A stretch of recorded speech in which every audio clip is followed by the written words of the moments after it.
Hello friends, welcome back to my channel Nazmaz organic garden.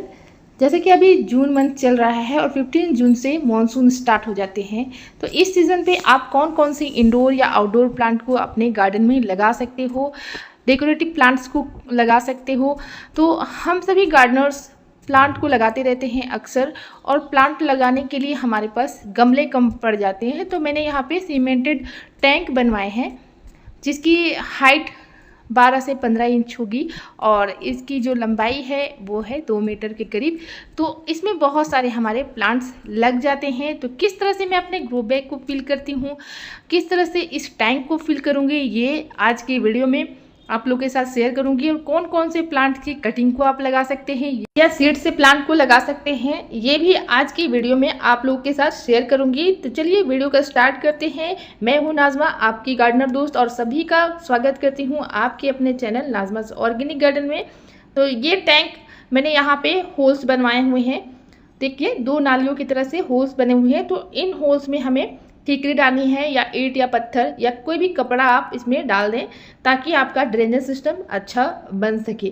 तो इसके बाद हम लोग इसमें डालने वाले हैं मिट्टी। हल्की सी हमने पहले एक लेयर मिट्टी की इसमें डाली है ताकि जो भी किचन वेस्ट हम इसमें डालें वो अच्छी तरह से डिकम्पोज हो जाए, एक बहुत ही बेहतरीन खाद बन जाए। तो इसमें हम कागज़ डाल सकते हैं, लकड़ी डाल सकते हैं, कोई भी वेस्ट डाल सकते हैं।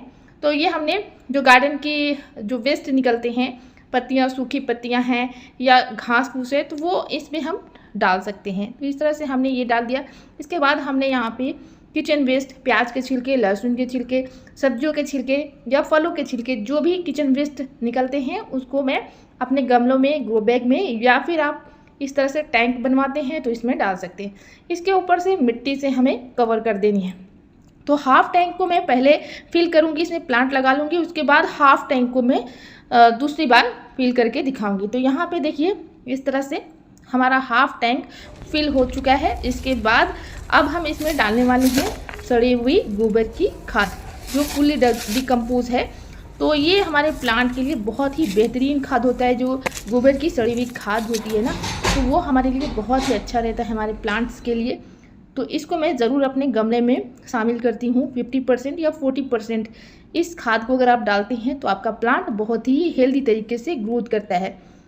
तो ये देखिए, बिल्कुल डिकम्पोज सूखी हुई खाद है। यहाँ पे हमने अब इसके ऊपर से मिट्टी की एक लेयर और लगाएंगे और उसके बाद हम इसमें लगाने वाले हैं प्लांट्स को।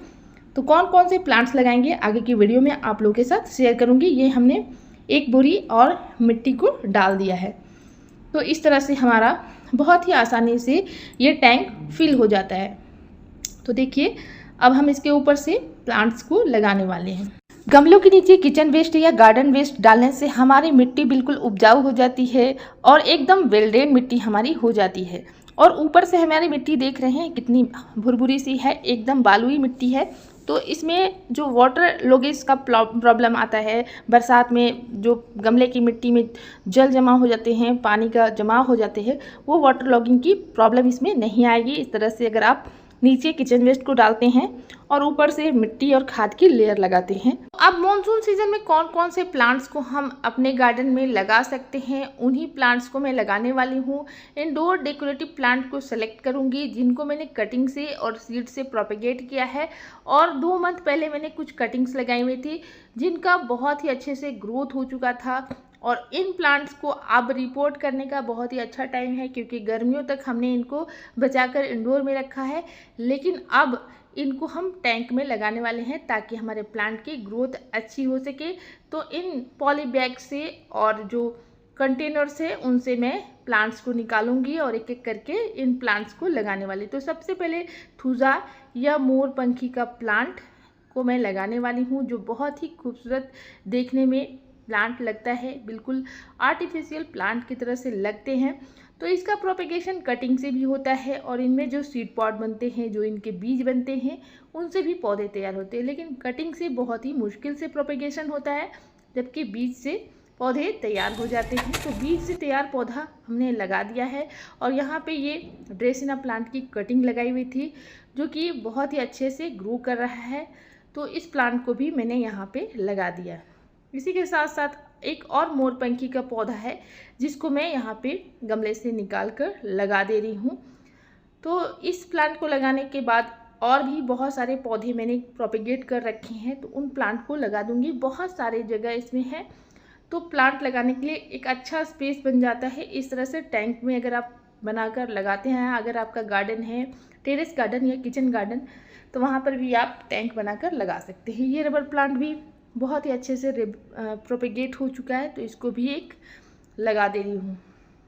तो दोस्तों रबर प्लांट को भी अभी आप लगा सकते हैं, क्योंकि बारिश का टाइम बहुत ही अच्छा है इनको प्रोपेगेट करने का। तो एयर लेयरिंग से मैंने तैयार किया हुआ था, एयर लेयरिंग से या कटिंग से भी इनको आप तैयार कर सकते हैं। यहाँ पर देखिए बहुत सारे प्लांट्स मैंने निकाल कर रखे हैं। स्नेक प्लांट है, स्पाइडर प्लांट है, ये सब बहुत ही आसानी से कटिंग से लग जाते हैं। या वॉन्डरिंग जीव प्लांट है, यहाँ पर देखिए स्नेक प्लांट बहुत सारे मैंने रखे हुए हैं कटिंग्स लगाने के लिए। जो गमले होते हैं उसमें बहुत ही तेज़ी से ये फैलते हैं और पूरे गमले को ही तोड़ देते हैं, तो इसलिए इसे निकाल कर हमने रखा हुआ है। तो जो हाफ पार्ट बचा हुआ था टैंक का, उसमें मैं कुछ लकड़ी के टुकड़ों को डाल रही हूँ। ये भी बहुत ही बेहतरीन हमारा ऑर्गेनिक कंपोस्ट बनकर तैयार होता है। कुछ हमने घास के जो गार्डन वेस्ट निकले थे उनको यहाँ पे डाला हुआ है, पूरी तरह से सूख चुके हैं, तो ये हमारे प्लांट को किसी भी तरह से नुकसान नहीं पहुँचाने वाले हैं। इसके बाद हमने सड़ी हुई गोबर की खाद एक लेयर और भी लगा दी है, और पूरी तरह से हमने जो टैंक है उसमें बराबर कर दिया है। और इसके बाद मिट्टी डालने के बाद अब हम इसमें कुछ प्लांट लगाने वाले हैं। इससे आपको भी आइडिया मिल जाएगा कि आप कौन कौन से प्लांट्स को लगा सकते हैं। तो यहाँ लगाते लगाते हल्की हल्की बारिश भी शुरू हो गई थी। तो देखिए ड्रेसिना प्लांट को मैं यहाँ पे लगा रही हूँ। इसके बाद क्रोटोन प्लांट हमारा है, तो क्रोटोन प्लांट को भी आप कटिंग से लगा सकते हैं, या आप इनके रूट डिवीजन से भी नए पौधे तैयार कर सकते हैं। तो देखिए मैंने ज़्यादा दूरी मेंटेन नहीं की है, क्योंकि जब ज़मीन में लगे हुए प्लांट होते हैं उनको अच्छा न्यूट्रिशन मिल जाता है। तो इस तरह से प्लांट हमारे काफ़ी अच्छे से लग गए हैं। और ऊपरी परत में हमने मिट्टी की लेयर लगाने के बाद इन प्लांट्स को भी यहाँ पे लगा दिया है।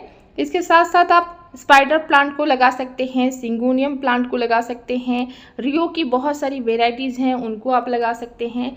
और यहाँ पर मैं लगा रही हूँ स्नेक प्लांट, जो एक मेरे गमले में लगा हुआ था। इनको भी कटिंग से आप इजीली प्रोपेगेट कर सकते हैं। इसके बाद यहाँ पे मैं लगा रही हूँ स्पाइडर प्लांट, जो कि एक बहुत ही अच्छा एयर प्यूरीफाइंग प्लांट है, और इंडोर में भी इनको आप रख सकते हैं। हैंगिंग बास्केट में लगे हुए काफ़ी खूबसूरत लगते हैं। तो ये प्लांट प्रोपेगेट करना बहुत ही आसान है, रूट डिवीजन से भी इनको प्रोपेगेट कर सकते हैं। पानी में या मिट्टी में किसी भी तरह के सॉइल मिक्सचर में लगा देते हैं तो ये आसानी से आपके गार्डन में चलते रहते हैं। तो इन प्लांट्स को मैंने यहाँ पर लगाया हुआ है। स्पाइडर के रनर्स निकलते हैं, वो बहुत खूबसूरत लगते हैं। ड्रेसिना प्लांट भी बहुत ही अच्छा इंडोर प्लांट होता है।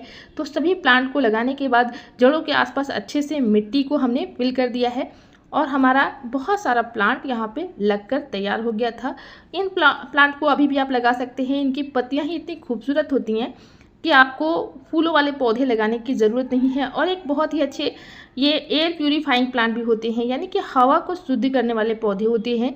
जो भी पौधे मैं लगा रही हूँ ये हवा को शुद्ध करते हैं और आपके घर की वातावरण को बहुत ही अच्छा रखते हैं, स्वच्छ रखते हैं। तो इन प्लांट्स को आप ज़रूर इस मंथ में लगाइए। और अगर आपको आइडिया पसंद आया है तो इस आइडिया को आप अपने गार्डन में भी यूज़ कर सकते हैं, यानी कि टैंक को बना सकते हैं, जिससे गमले का खर्च आपका कम हो सकता है। तो यहाँ पे पपीते का भी एक प्लांट निकल आया था, तो साइड में मैंने पपीते का भी प्लांट निकाल कर लगा दिया था। क्रोटन वाले गमले में निकल आया था, तो ये पपीते का प्लांट भी मैं यहाँ पे लगाने वाली हूँ। पपीता का पौधा एक मेडिसिनल प्लांट भी है, फलदार प्लांट भी है, और साथ ही इसके लिए बहुत ज़्यादा स्पेस की ज़रूरत नहीं होती है।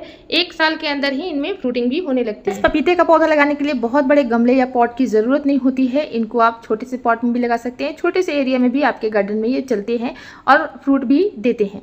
तो इनके जड़ों के आसपास हम लोगों ने अच्छे से मिट्टी को फिल कर लिया है। बहुत ही उपजाऊ और वेल ड्रेन मिट्टी हमारी है, तो हमारे प्लांट लगने के चांसेस बहुत ज़्यादा है। इस टाइम पे रिपोर्ट कर सकते हैं आप, और रूट बॉल को डिस्टर्ब ना करें, क्योंकि अभी जो वेदर है उसमें बहुत ज़्यादा नमी नहीं है, एटमॉस्फेयर में बहुत ज़्यादा ह्यूमिडिटी नहीं है। अभी तो बारिश की शुरुआत ही हुई है, मंथ में बारिश की शुरुआत होती है। तो इस प्लांट को अभी आप अपने गार्डन में ऐड कर सकते हैं, क्रोटोन की कटिंग्स को लगा सकते हैं। और जो पौधे मेरे पास ऑलरेडी लगे हुए थे उनको मैंने इस टैंक पे लगा दिया है। इसके बाद मैं कटिंग्स को कैसे लगाना है ये भी बताऊँगी। और थोड़ी बहुत बारिश होने के बाद, बारिश रुक गई थी तो यहाँ पे हमने इसके बाद वाटरिंग कर दी थी। शाम का टाइम था इसलिए मैंने रिपोर्ट किया। और इस टाइम पे आप रिपोर्ट करें शाम के टाइम तो बहुत ही अच्छे से आपके प्लांट्स लग जाते हैं। प्लांट शॉक में नहीं जाते क्योंकि रात भर का वक्त मिल जाता है इनको लगने के लिए। और जड़ों के आसपास मैंने क्रीपिंग चार्ली के कुछ प्लांट्स को लगा दिया था ताकि हमारे जो रूट्स हैं वो जले ना गर्मी से, और दो प्लांट हमारे लगे रहें। तो इन सभी प्लांट को मैंने यहाँ पे लगा दिया है। वीडियो कैसी लगी कमेंट में ज़रूर बताइएगा, और वीडियो में कुछ कमी हो तो भी आप ज़रूर बताइएगा। तो देखिए ये सभी प्लांट को आप अपने गार्डन में अभी इस वक्त लगा सकते हैं। बहुत ही अच्छा टाइम है इनकी कटिंग्स लगाने का। कुछ सक्लेंट्स को भी आप अपने गार्डन में ऐड कर सकते हैं। तो फ्रेंड्स कैसा लगा ये आइडिया कमेंट में ज़रूर बताइएगा। और जून मंथ में आप प्लांट की कटिंग लगाने के बारे में ये जानकारी कैसा फील करते हैं कमेंट कीजिएगा। वीडियो अगर इन्फॉर्मेटिव रही होगी, वीडियो पसंद आने पर वीडियो को लाइक ज़रूर कीजिएगा। और अगर वीडियो पसंद आई तो हाइप भी ज़रूर कीजिएगा ताकि हमें ऐसी ही गार्डनिंग से रिलेटेड वीडियोज़ बनाने का मोटिवेशन मिलते रहे। मिलते हैं गार्डनिंग से रिलेटेड ऐसी वीडियो में, तब तक के लिए bye, take care, keep gardening and happy gardening, bye bye.